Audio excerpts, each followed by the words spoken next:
մարդիկ կան, որ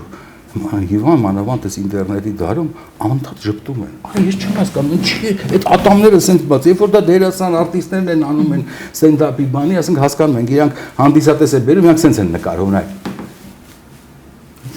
Ասենք սենց, ասենք, բայց գիտեք ինչ է, այս պայմաններում, որ անդադ կարող է մի բան լինի, պատերազմ է եղել, բայց սա այս կերպարը, որը բերել են, ասում ինքը երկրաշարժի ժամանակից, ասում ինքը ուրախ ժպտում է ու ժպտում, անընդհատ ժպտում է։ Այս բանը ու գնում է մի հատ պոեզիա տեղ, որ Ավոն է իհարկե արտասանում, ու ես չեմ կարող դա արտասանել, նա ժպտում է, ինչ չի լսում ծպտունը, նա գալիս է բանը, ինչ էլ պատահի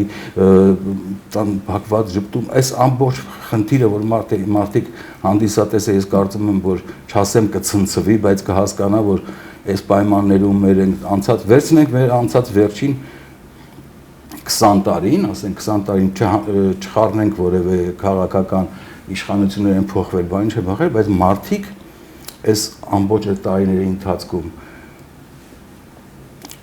հասկանում եք, այնպես են ընդդարմացել, այնպես են բանը, որ աշխարհում ես չեմ տեսնի որևէ պետություն, որտեղ տեղի ունենա, ասենք, ողբերգական դեպք, տեղ ոնց որ զինվորներ էին այրվել, բանման, ու այդ ժամանակ դուրս գան արտիստներ կամ չարտիստներ, այսենց Instagram-ում ու սենց բաներ անում։ Հա,